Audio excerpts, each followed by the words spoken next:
Agriculture is a huge industry in our state, and it's important to protect it. With hurricane season underway, farmers face unique challenges when it comes to navigating disasters, which is why now is the time to make a plan. Joining us live over Zoom is Adam Rabinowitz with the Alabama Cooperative Extension System. And Adam, even though we are in the early part of hurricane season, now's the time to make that plan. How can farmers do that?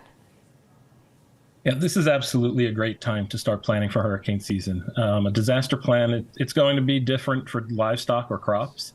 And we have very diverse agriculture in Alabama with farms that often have both. So creating a farm emergency plan is unique. Know what to do for shelter or protection of animals.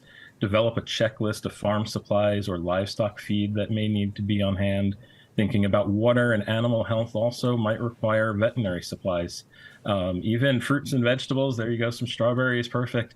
The food safety regulations when those crops might be exposed to contaminants after a storm. So knowing how to actually handle those crops and steps to safeguard against loss, it's important to plan. Yeah, the specifics, as you said, are going to vary depending on what kind of farm you have, but every plan should have that safety and shelter in mind when it comes to planning. There are different variables to think about when it comes to making a plan, aren't there?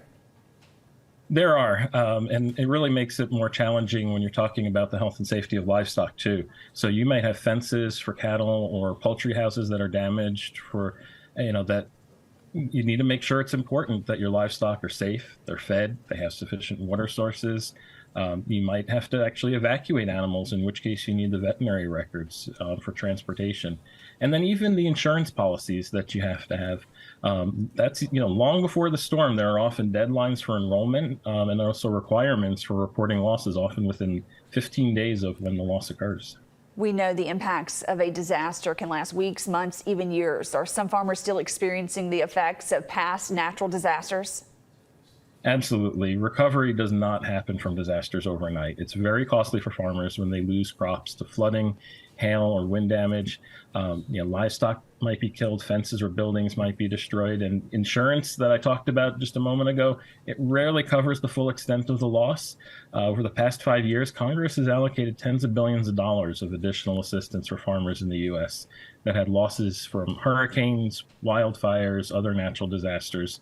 But there's a delay between when those disaster hits and when those funds are allocated and distributed.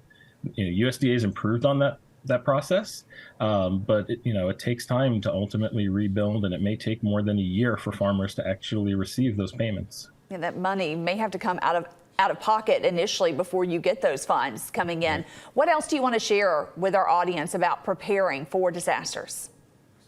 So the other component of disasters go beyond just what's felt by the crops, the animals, or the damage to infrastructure. We need to remember the effects on the well-being of farmers and their families too. Remembering the importance of community, talking about your families, your friends, talking to your local organizations, and figuring out how everybody might support you after a disaster and how you might support others as well. This way you can know, as part of that planning process, when the storm hits, who exactly you'll call for help, how they may help, how you may be able to help others. Disasters, they can be stressful. The preparation can help manage some of that stress and aid in the recovery process. We know for farmers, this is not a job. This is a way of life. This is a passion for them. They pour their heart and their souls into farming. So mental health, taking care of them is so important as well. Where can people go to learn more information?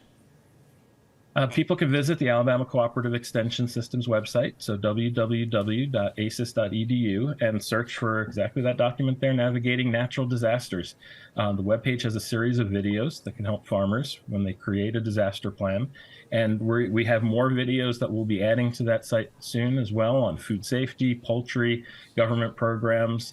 There's a lot of information on other web pages as well throughout the ACES website, and also your local extension office. There's one in every county. There's a lot of information through the extension system. Thank you, Adam, so much for joining us and sharing this important information with us. We appreciate it. Thank you. Pleasure to be here.